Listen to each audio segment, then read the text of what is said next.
Occurs one sunny Friday afternoon when the stars line up and something revolutionary occurs.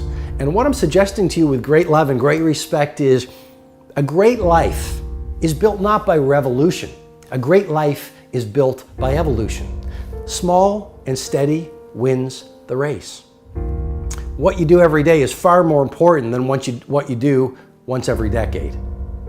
I want you to really think about that idea. What you do every day is simply your life in miniature. And as you live every single day, so you're crafting your life. What you do over the next hours is really building your future. And if you can just get, and I can just get every single pocket of 24 hours right as best as we humanly can, the rest of our life is going to take care of itself. So small wins matter. Make a damn schedule and stick to it. Okay, so what's the rule with the schedule? It's not a bloody prison. That's the first thing that people do wrong. They say, well, I don't like to follow a schedule. Well, it's like, well, what kind of schedule are you setting up? Well, I have to do this, then I have to do this, then I have to do this, you know, and then I just go play video games because who wants to do all these things that I have to do? It's like wrong.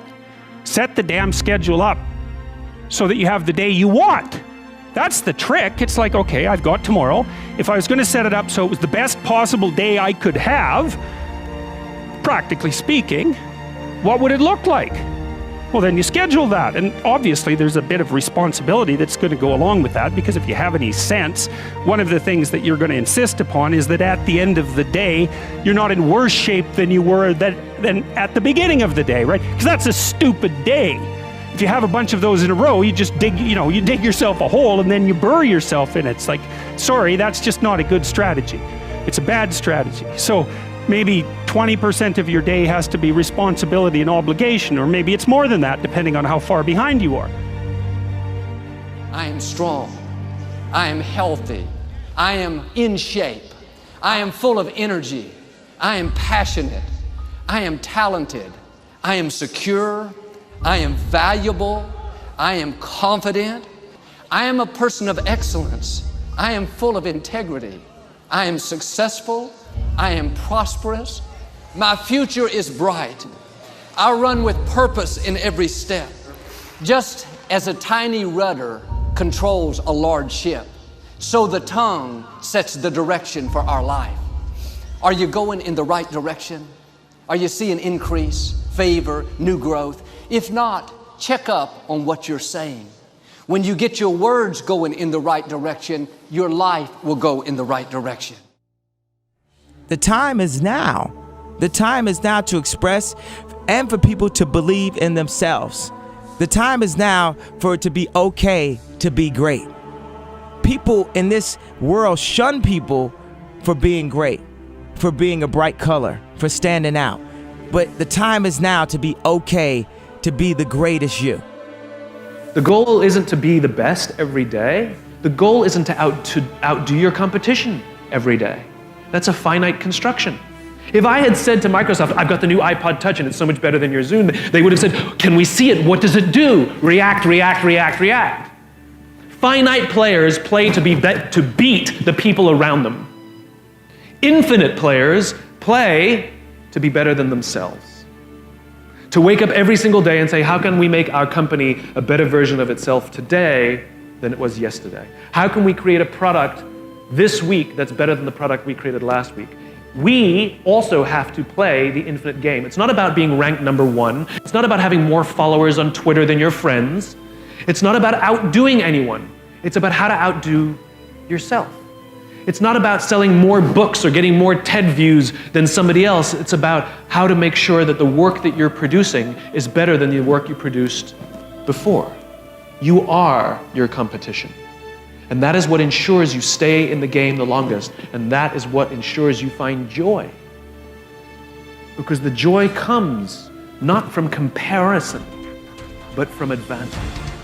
So speaking of excuses, one of my other favorite ones is no excuses. No victim mentality. The world owes you nothing. The world might come help you, but I wouldn't count on it. And if you start from the feeling that you need the world to participate in order for you to be successful at taking on this new thing that you're considering doing, you're right to be scared. It might. I wouldn't count on it though. But if you start from the perspective that the world owes you nothing, which it doesn't, and that it is not likely to bring you any particular help, you have nothing to lose. Because really, isn't that for every one of the people you brought onto your team, isn't that how you want them to feel when they report to you? You don't want excuses. That doesn't mean that you can't fail or that they can't ever fail. But right when you're starting, you have nothing to lose, right? When you're a huge company, you can spend 99% of your time worrying how not to mess up the billion-dollar-a-year money hose you've created. But you don't have a billion-dollar-a-year money hose right now. You have nothing. So you can't lose. Spend 99% of your time imagining what would happen if things went well and planning for that. Because there's no downside. It's like a free option on an adventure.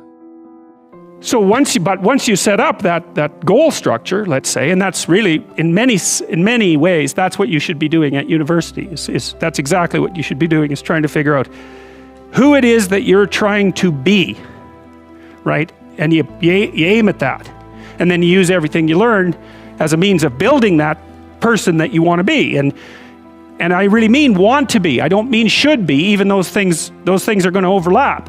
And it's important to distinguish between those, because that's partly, and this is back down to the micro-routine analysis. So if I was saying, well, you're going to try to make yourself more industrious. Okay, number one, specify your damn goals, because how are you going to hit something if you don't know what it is? That isn't going to happen.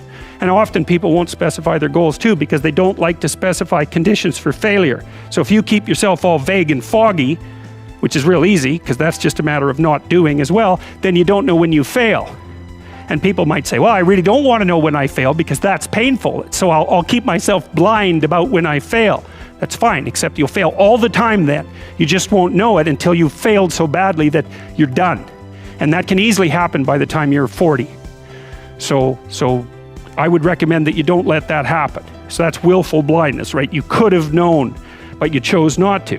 Okay, so once you get your goal structure set up, you think, okay, if I could have this life, it looks like that might be worth living, despite the fact that it's going to be, anxiety provoking and threatening, and there's going to be some suffering and loss involved and all of that.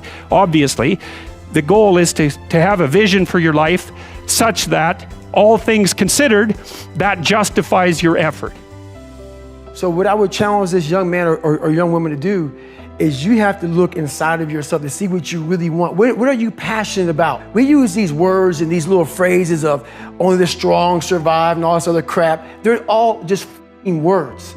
I get so tired of hearing people just talking. Like right now, someone may think Goggins is just talking. You don't know me. So when I speak from passion. I speak from experience. I speak from suffering. I have to tell this young man or woman that the only way I believe, and this is just my experience in life, the only way you're ever going to get to the other side of this journey is you have got to suffer to grow. To grow, you must suffer. And some people will get it and some people won't. But they have to see what their journey is to start their journey. Several people live to be 100 years old and they have great lives and they have great kids. Their kids go to college and all sorts of stuff. But somewhere in their life, there was a point where they had a decision to make. They can go left or right on this path. Left was the easy route. Right was the hard route. A lot of people take the easy route. And they had a good life that way, but the better life was going to the right side. And you may have 20 years of pain and suffering to get past it, but a lot of us die never truly starting our journey. And I would tell this young person, you gotta start your journey. It may suck, but it will come out the other side where you're coasting. But through all the occupations I've had, I've experienced successes and, as you know, failures. I'm asked what it felt like to lose to President Obama. Not as good as winning. Failures aren't fun, but they are inevitable.